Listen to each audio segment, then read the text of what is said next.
MP study YouTube channel पर आपका स्वागत है। मैं दीपक कुमार। आज हम बात करेंगे एएनएम एग्जामिनेशन की प्रिपरेशन आपको कैसे करनी है। एएनएम एग्जामिनेशन 2024 की प्रिपरेशन आपको कैसे करनी है, क्या सिलेबस है, कहां से क्वेश्चन आते हैं और कौन सा स्टडी मटेरियल आपको उठाना है। मैं आपको बता दूं, आपके पास में ऑन एन एवरेज केवल 1 महीने का समय इस पर्टिकुलर एग्जामिनेशन की प्रिपरेशन के लिए है। तो यहाँ पर आपके सामने कौन कौन से चैलेंजेस आने वाले हैं। जिस प्रकार से रूल बुक ने अपने रूल बुक के अंदर अपने आप में एक प्रकार की इंफॉर्मेशन दी गई है प्रिपरेशन को लेकर के, स्टडी मटेरियल को लेकर के, अभी बहुत सारे स्टूडेंट ये गलती करेंगे कि जैसे एग्जामिनेशन का फॉर्म भरना स्टार्ट करेंगे वैसे ही वो मार्केट में कोई भी बुक को परचेस करने की कोशिश करेंगे। जितने भी स्टूडेंट इस पर्टिकुलर वीडियो को देख रहे हैं, सबसे पहली चीज़ मैं उनको इन्फॉर्मेशन दूंगा कि रूल बुक में बड़ा क्लियर कट इन्फॉर्मेशन दिया हुआ है कि एएनएम एग्जामिनेशन का जो हो रहा है इस बार 2024 में, उसके लिए आपके लिए सबसे बेस्ट स्टडी मटेरियल क्या होगा, और उन्होंने क्लू दिया हुआ है कि कहाँ से हम क्वेश्चन उठा रहे हैं और सबसे ऑथेंटिक स्टडी मटेरियल क्या होगा, ये भी उन्होंने क्लू दिया हुआ है। रूल बुक को अगर डिटेल में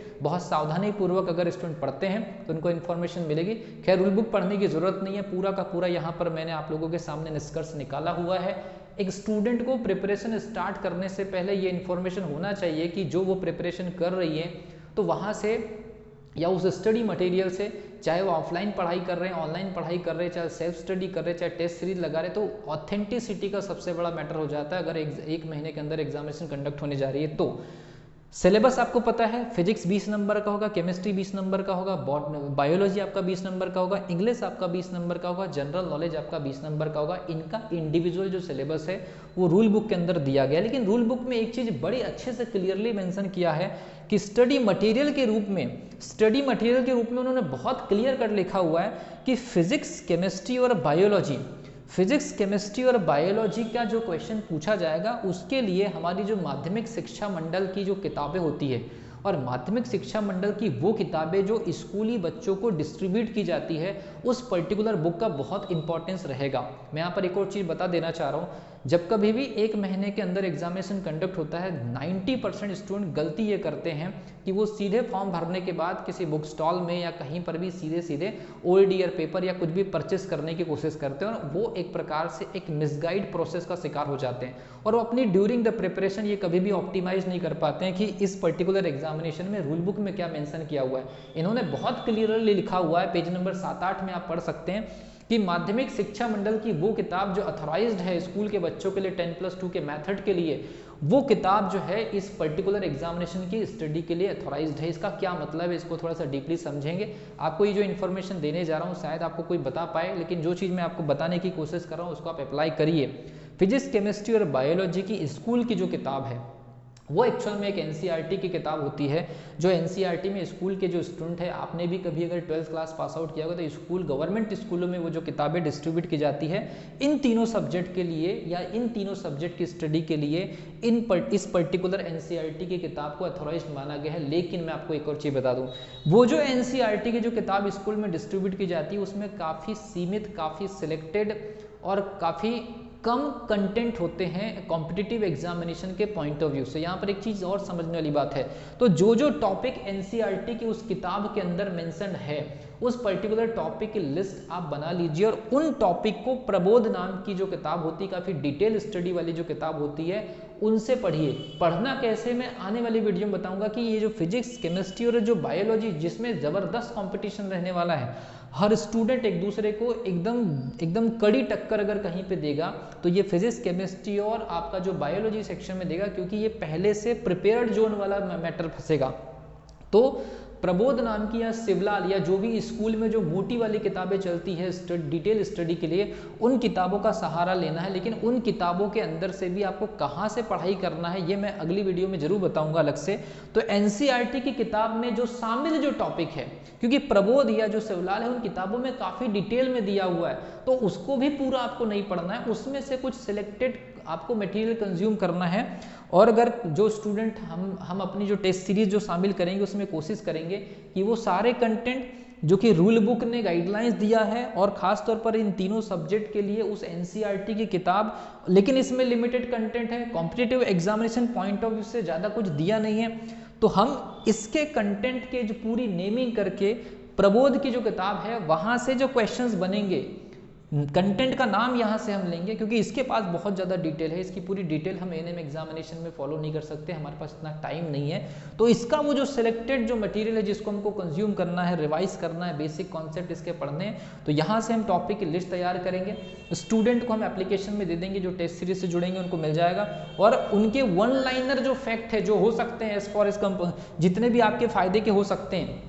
जितना फायदे का हो सकता है कंटेंट, वो वन लाइनर आपको बना करके दे दिया जाएगा। बाकी बैकअप में आपके टेस्ट के लिए टेस्ट सीरीज रहेगी, वो भी टॉपिक वाइज आएगी, यूनिट वाइज आएगी। एक और चीज़ मैं आपको बता दे रहा हूँ, तो यहाँ पर दो चीज़ बिल्कुल कंफर्म हो गई है कि आपको अपनी स्कूल की किताब से बाहर जाने की जरूरत नहीं है इन तीनों सब्जेक्ट के लिए, लेकिन वो किताब होनी चाहिए प्रबोध की, और टॉपिक का सिलेक्शन के लिए सिलेबस के रूप में एनसीईआरटी की वो किताब जो स्कूली बच्चों को डिस्ट्रीब्यूट की जाती है, उसका चेकलिस्ट जो है मैं बना करके दे दूंगा ऐप के अंदर या टेलीग्राम के अंदर। तो टेलीग्राम के लिंक डिस्क्रिप्शन बॉक्स में है, किसी स्टूडेंट को अगर पर्सनल प्रॉब्लम है तो 8120766145 पर वो जो है टेस्ट सीरीज की डिमांड करके इस पर्टिकुलर जितना मैं चेकलिस्ट तैयार करके दूंगा वो ऐप में मिल जाएगा। तो दोनों लिंक आपको या तो टेलीग्राम के माध्यम से, व्हाट्सएप के माध्यम से मिल जाएगी। इंग्लिश और जीके का जो मैटर है ये बिल्कुल डिफरेंट है। जितने भी स्टूडेंट पीएनएसटी की प्रिपरेशन करते हैं उनको पता है कि इंग्लिश के कौन कौन से टॉपिक आते हैं, उन टॉपिक का भी चेकलिस्ट जो है वो ऐप के अंदर दिया जाएगा। जीके, एक और चीज मैं आपको बता दूं, जैसे हर सब्जेक्ट का यूनिट वाइज वन लाइनर हम लोग यहाँ पर प्रोवाइड करके देंगे, वैसे ही कोशिश ये की जाएगी कि इंग्लिश और जीके के भी आप लोगों को वन लाइनर जो फैक्ट है जो काम के, खास तौर पर जीके का, क्योंकि सबसे डाइवर्स जो सिलेबस है इस पर्टिकुलर एएनएम एग्जामिनेशन का कट ऑफ जो प्रीवियस टाइम में भी गिरता है, इसकी मेन जो वजह है ये जनरल नॉलेज ही होता है। क्यों? क्योंकि बायोलॉजी साइंस के जो स्टूडेंट होते हैं उनका टारगेट या तो नीट का एग्जामिनेशन होता है या पीएनएसटी का होता है या एम्स नर्सिंग का एग्जामिनेशन होता है, और उन सारे एग्जामिनेशन में कहीं भी जनरल नॉलेज का जिक्र नहीं होता। इसीलिए एएनएम एग्जामिनेशन में जब अचानक से जनरल नॉलेज की एंट्री होती है तो बहुत सारे जो स्टूडेंट हैं उनका नुकसान हो जाता है। इसीलिए इस पर्टिकुलर एग्जामिनेशन कट ऑफ थोड़ा सा 5-7 नंबर नीचे जाता है। लेकिन इस बार जीके का वेटेज 20 नंबर का रह गया है। प्रीवियस टाइम में कुछ बार तो ऐसा भी हुआ है कि जीके ने 50-50 नंबर तक का सेक्शन कवर किया है। 50 नंबर का मतलब होता है 150 नंबर के पेपर जब पहले कंडक्ट हुआ करते थे तो 33% जो स्कोर है वो जीके के सहारे होता था। और क्योंकि इसमें ज़्यादा मास्टरी स्टूडेंट की नहीं होती है, क्योंकि बायो साइंस के स्टूडेंट का नेक्स्ट टारगेट स्कूल के बाद होता क्या है, जनरली आपका पीएनएसटी या एम्स नर्सिंग या फिर आपका नीट का, और वहाँ पर कोई भी जनरल नॉलेज वाली कोई बात नहीं होती है, तो इस वजह से थोड़ा सा कट ऑफ नीचे रहता। अब जीके को कैसे कवर करना है, जनरल नॉलेज में भी काफ़ी सेक्शन है, तो इसमें भी हम जो टारगेटेड जो टेस्ट देंगे तो हर टेस्ट में कभी आपको बताया जाएगा कि हिस्ट्री शामिल कर रहे हैं या फिर ज्योग्राफी शामिल कर रहे हैं या फिर आपका पॉलिटिक्स वाला मैटर शामिल कर रहे हैं या फिर संविधान वाला मैटर शामिल कर रहे हैं या करंट अफेयर वाला या एमपी से रिलेटेड जनरल नॉलेज शामिल कर रहे हैं। तो ये सारी की सारी चीज़ें आपको टेस्ट वाइज में डिवाइड कर करके दूंगा, और उनसे रिलेटेड वन लाइनर कुछ फैक्ट भी आपको प्रोवाइड कर दी जाएंगे ऐप में, ताकि आप लोगों को एक कंसर्न रहे कि हमारी प्रिपरेशन ठीक डायरेक्शन में चल रही है। इंग्लिश के भी टॉपिक आपके कन्फर्म है, उससे रिलेटेड भी आपको टेस्ट के अलावा कुछ बेसिक क्वेश्चन दिए जाएंगे सॉल्यूशंस के लिए, वो भी वन लाइनर में ही शामिल होगा। तो कुल मिलाकर के पढ़ना कहाँ से है, कहीं से भी स्टडी मटेरियल उठा करके पढ़ने से बेटर है कि एटलीस्ट जो रूल बुक ने कहा है उसको फॉलो करते हुए आप चलिए। आपके पास में टाइम बहुत ही ज़्यादा लिमिटेड है। लेवल, क्वेश्चन का लेवल कैसे रहने वाला है ये भी आपको बता दूं। क्वेश्चन का लेवल कैसे रहेगा, 20 नंबर का सेक्शन है। प्रीवियस टाइम में जितने भी एएनएम के पेपर कंडक्ट हुए हैं उसके अकॉर्डिंग मैं आपको बता दूं, अगर 20 नंबर का पेपर किसी सेक्शन का, चाहे फिजिक्स का हो, चाहे केमिस्ट्री का हो, चाहे बॉटनी का हो, चाहे जूलॉजी का हो, चाहे बॉटनी जूलॉजी में मतलब बायोलॉजी का, इंग्लिश का हो या फिर जीके का हो, इसमें ये मान करके चलिए कि 50% जो क्वेश्चंस होंगे वो नॉर्मल होंगे, वो आपके फैक्ट के याददाश्त पर डिपेंड करेंगे, आपने कितना रिवाइज किया हुआ है, आपने कितना ज़्यादा पढ़ रखा है। इसीलिए मैं आपको गाइडलाइंस दे रहा हूँ कि अगर आपके पास में 1 महीने का समय है, अनावश्यक कोचिंग की तरफ भागने से ज़्यादा अच्छा है घर में बैठिए, सेल्फ स्टडी करिए, क्योंकि ये पर्टिकुलर एग्जामिनेशन जो है याद रखने वाला क्वेश्चन है। याद रख, जितने ज़्यादा क्वेश्चंस को आप याद रख सकते हैं उस चीज़ का मैटर है आपका एएनएम का एग्जामिनेशन। अगर 20 नंबर के सेक्शन में अगर 10 नंबर का सेक्शन डायरेक्टली आपकी मेमोरी पर बिलोंग करता है, आपकी याददाश्त पर बिलोंग करता है, इसका मतलब है कि आपको घर में बैठे रहना है, जितने ज़्यादा से ज़्यादा पॉइंट्स आप रिवाइज कर सकते हैं उस चीज़ पर आपको बिलीव करना है, उस चीज़ पर ज़्यादा से ज़्यादा समय देना है। अपना टाइम टेबल ऐसा बनाना है कि अगर कोई यूनिट है, जैसे हम वन लाइनर देंगे तो वो सारे के सारे वन लाइनर एटलीस्ट आपको याद होने चाहिए। और एक और चीज़ मैं बता दूं, वीडियो में आपको बताना भूल गया था कि फिजिक्स, केमिस्ट्री और बायोलॉजी का जो सिलेबस है वो 11th क्लास का शामिल नहीं है, वो ओनली 12th क्लास का है। तो जो रूल बुक में मेंशन्ड सिलेबस है उसी पर फोकस करिएगा। तो 12th क्लास का जो सिलेबस है, जैसे मान लीजिए 12th क्लास में हम फिजिक्स की बात करें तो उसमें विद्युत, चुंबक, अर्धचालक या प्रकाश ऐसे टॉपिक शामिल रहते हैं। वैसे 12th क्लास का अगर केमिस्ट्री की बात करें तो उसमें विलियन वगैरह होता है, सतह रसायन होता है, ऑर्गेनिक केमिस्ट्री काफ़ी सारी जगह पर होता है। तो कुल मिलाकर के मैंने आपको बताया कि जो हमारा जो 12th क्लास का सिलेबस है या जो रूल बुक में दिया, रूल बुक में क्लियरली हालांकि 12th क्लास के सिलेबस को जगह दी गई है जो उनके काम की है, अनावश्यक सिलेबस यहाँ पर नहीं दिया गया। इसलिए क्योंकि रूल बुक में सिलेबस भी बिल्कुल प्रेस्क्राइब्ड है, बिल्कुल टारगेटेड है और छोटा है, 50% सिलेबस है आपकी स्कूलिंग स्टडी के हिसाब से। तो इस हिसाब से आप लोगों को गाइडलाइंस दी जाती है कि बेवजह का आप अनावश्यक कोई भी मोटी किताब खरीद करके, मार्केट की किताब खरीद करके, कोचिंग के चक्कर काट करके, कहीं ऐसा ना हो कि सबसे पहले कोचिंगों के चक्कर काटने की वजह से 50% तो आपका टाइम खत्म हो जाएगा। और जितना ज़्यादा बैठ करके जितने ज़्यादा फैक्ट आप रटेंगे या याद करेंगे या रिवाइज करेंगे या टेस्ट लगाएंगे या वन लाइनर यूनिट वाइज आप याद करते जाएंगे, मैं वन लाइनर यूनिट वाइज आप कहाँ से याद कर सकते हैं उसका भी मैं आपको डिटेल बताऊंगा, एटलीस्ट फिजिक्स, केमिस्ट्री और बायोलॉजी, क्योंकि मैंने आपको पहले ही बताया एनसीईआरटी के टॉपिक जो स्कूल की किताबों में शामिल है वहीं से क्वेश्चन आएंगे,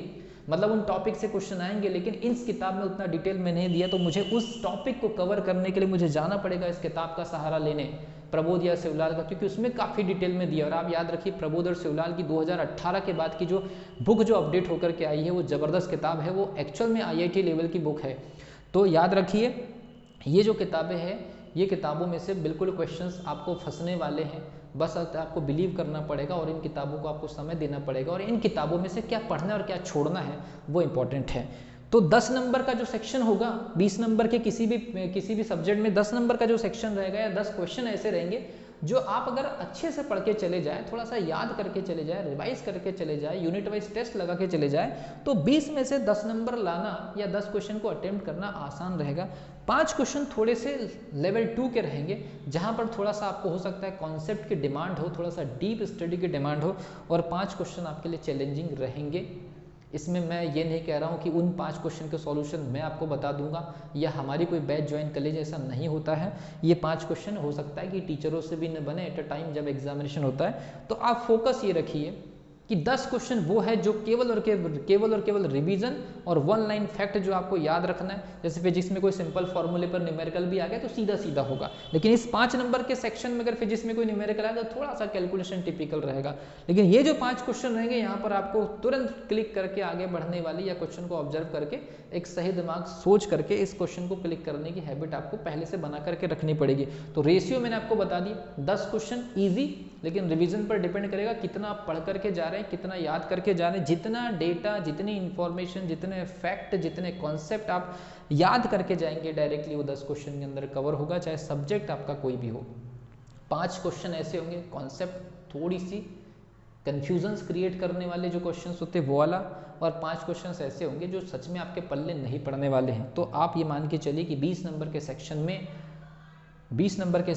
फिजिक्स और केमिस्ट्री के जो क्वेश्चन होंगे 15 आपकी रेंज में होंगे, 5 क्वेश्चन आपकी रेंज में नहीं होगा। हो सकता है कि बायोलॉजी में 20 में से 18 क्वेश्चंस आपके जो है या 18-19 क्वेश्चंस आपके रेंज में हो। इंग्लिश और जीके का आपको पता है, आपने पीएनएसटी का एग्जामिनेशन देखा होगा या देख लीजिए, इंग्लिश वही आपका नॉमिनल हो सकता है। और क्योंकि इसमें बायो साइंस की स्टूडेंट बैठ रही तो कहीं ये पीएनएसटी के पैटर्न पर ही पूरा का पूरा इंग्लिश आपके सामने न रख दे। एक और मैटर है जनरल नॉलेज का, और जनरल नॉलेज में आपको पता है इतिहास होता है, भूगोल होता है, सामान्य ज्ञान, करंट अफेयर, मध्य प्रदेश का जीके, अंतर्राष्ट्रीय जीके और करंट में हो रही कई सारी घटनाएं होती है, उसको लेकर के आपको अपना समय बचाना है। अनावश्यक किसी के कहने पर, अनावश्यक किसी की कोई एक्स्ट्रा जानकारी पर, कहीं आप कोचिंग जाने पर कहीं ऐसा ना हो कि केवल सामान्य ज्ञान ही पढ़ रहे और अपने कोर जो 80 नंबर का जो सेक्शन है, क्योंकि मैं आप लोगों को एक पीएनएसटी एस्पिरेंट ही मान के चल रहा हूँ जो कि एएनएम एग्जामिनेशन में बैठेंगी, तो आपके पास में 80 तो कोर स्कोर वाला एरिया है। 20-20 का आपका बायोलॉजी, केमिस्ट्री, आपका फिजिक्स और 20 नंबर का इंग्लिश जो कि पीएनएसटी का हिस्सा रह चुका है। और जो स्टूडेंट बायोलॉजी के वो पीएनएसटी एस्पिरेंट है, और पीएनएसटी जो स्टूडेंट है उनको पहले से पता होता है कि फिजिक्स, केमिस्ट्री, बायोलॉजी और इंग्लिश की प्रिपरेशन कैसे होती है। मैटर है जीके का, तो यहाँ पर आपको डिसाइड करना पड़ेगा, आपको एक डिसीजन लेना पड़ेगा कि ये 20 नंबर के जीके के लिए आप कितना बड़ा जो टाइमिंग है वो कंज्यूम करने को तैयार है। कहीं ऐसा ना हो कि किसी के कहने पर आप किसी पर्टिकुलर कोचिंग इंस्टीट्यूट में चले गए और आप जीके ही खाने की कोशिश कर रहे हैं, जनरल नॉलेज ही खाने की कोशिश कर रहे हो, इस जनरल नॉलेज को खाने के चक्कर में कहीं ऐसा ना हो कि आपका कोर एरिया 80 नंबर का छूट जाए, क्योंकि काफ़ी सारे स्टूडेंट्स के दिमाग में चल सकता है कि ये तो सबका प्रिपेयर होगा, क्यों ना हम अलग से जीके प्रिपेयर करें, तो फिर आप कहीं के नहीं रहने वाले। तो जीके में आपको जितना टारगेटेड, जितना सिलेक्टेड, जितना अप्रोप्रिएट आपको देने की कोशिश की जाएगी वो मैं दूंगा, वहाँ पर एप्लीकेशन के अंदर, टेस्ट सीरीज के अंदर शामिल करूंगा, यूट्यूब पर आके गाइडलाइंस दूंगा। चैलेंजेस आपके सामने यही है, ज़्यादातर स्टूडेंट अपने माइंड को स्थिर नहीं रख पाते, जैसे ही फॉर्म आता है वो कोचिंग के चक्कर काटना चालू कर देते हैं। दूसरी चीज़, सेल्फ स्टडी का आपका टाइम टेबल बिल्कुल क्लियर होना चाहिए। स्टडी मटेरियल को लेकर के स्टूडेंट हमेशा कंफ्यूजन रहते हैं, मैंने स्टडी मटेरियल को लेकर के बिल्कुल क्लियर कट इन्फॉर्मेशन दिया हुआ है। टाइमिंग वही, आप अपनी स्पीड मेंटेन करें, हालांकि 120 मिनट में आपके 100 क्वेश्चन होंगे, तो एग्जामिनेशन हॉल में टाइमिंग का इश्यू बिल्कुल नहीं आएगा, पूरे पेशेंस के साथ आप पेपर अटेम्प्ट करेंगे। जब मैं ऑनलाइन टेस्ट कंडक्ट कराऊंगा तो वहाँ भी 120 मिनट का ही स्लॉट आपके लिए सेट किया जाएगा। स्टडी मटेरियल के लिए रिसोर्सेस मैंने आपको बता दिए। सिलेक्ट एंड रिजेक्ट, मेन बात है कि कौन से पोर्शन को हम सिलेक्टिव तरीके से पढ़ें और कौन से पोर्शन को हम रिजेक्ट करना पसंद करेंगे। 4 सेक्शन मुझे ऐसा दिख रहा है, physics, chemistry, botany, English, sorry biology, English, ये 4 सेक्शन 80 नंबर का जो सेक्शन है, इसको सिलेक्टिव अप्रोच के साथ ज़्यादा से ज़्यादा टाइमिंग दे करके फुल इमोशन के साथ में स्टडी करें। मेन मैटर, अगर आपको जीके में इंटरेस्ट नहीं है तो जो मैं आपको 1 लाइनर दूंगा, टेस्ट दूंगा, पहले ही बता दूंगा कि आज आपका इतिहास से संबंधित टेस्ट है और इतिहास से संबंधित टेस्ट में ये इन्फॉर्मेशन आपको 1 लाइनर पढ़ने के लिए भी कुछ चीज़ें दे दी जाएगी, ताकि आपका एक इंटरेस्ट क्रिएट रहे एग्जामिनेशन के अंदर, इस 20 सेक्शन के अंदर, 20 नंबर के सेक्शन में। तो आपको इसके लिए टाइम करना क्या है ये आपके ऊपर डिपेंड करता है, आप किन लोगों से इन्फ्लुएंस है, कैसे टीचर से इन्फ्लुएंस है, कैसे कोचिंग इंस्टीट्यूट से जुड़ते हैं, कोचिंग जा रहे नहीं जा रहे, गाइडलाइन देना चाहूँगा अंत में इस वीडियो के। कोचिंगों के चक्कर काटना अगर आप बंद करेंगे तो 1 महीने का ज़्यादा से ज़्यादा टाइम यूटिलाइज करेंगे, और आपका फिक्स अगर माइंडसेट रहेगा कि यही कुछ पर्टिकुलर एग्जामिनेशन का हिस्सा है, तो 1 महीने पूरी ताकत के साथ, फुल अवेयरनेस के साथ और पूरे मोटिवेशन के साथ और पूरा कॉन्सेप्चुअल स्टडी करने की प्लानिंग के साथ अगर आप आगे बढ़ेंगे, तो आप जो बहुत बड़ी संख्या में अभी फॉर्म भरना जैसे स्टार्ट होगा वो मिसगाइड होकर के इधर उधर होंगे, उनसे आप बेहतर रहेंगे और 1 सीट आप निकाल पाएंगे। तो ये थी ये वाली वीडियो जिसमें हम प्रिपरेशन कैसे करें, पैटर्न, रिसोर्सेस, मटेरियल, चैलेंजेस, और अगर मेरे तरफ से जो सर्विस आपको प्रोवाइड की जाएगी टेस्ट सीरीज के बारे में, 1 लाइनर फैक्ट के बारे में, ऐप के अंदर 25 जुलाई से मैं स्टार्ट करूंगा इस चीज़ को, और ये 25 अगस्त के पहले ख़त्म कर दी जाएगी। 12 टेस्ट आप लोग को दिए जाएंगे, 2 फ्री होंगे। टेक्निकल इश्यूज चेक करने के लिए या क्वेश्चन लेवल चेक करने के लिए आप स्किप कर सकते हैं, अगर क्वेश्चन आपको अच्छा लगेगा तो ठीक है, नहीं लगेगा तो आप टेस्ट से स्किप कर सकते हैं। 2 टेस्ट में फ्री प्रोवाइड करूंगा, उसके बाद जो 10 जो टेस्ट होंगे वो बिल्कुल आपके टारगेटेड होंगे एनएम एग्जामिनेशन पर 2024 के लिए। मिलता हूँ अगली वीडियो में, तब तक के लिए wish you all the best.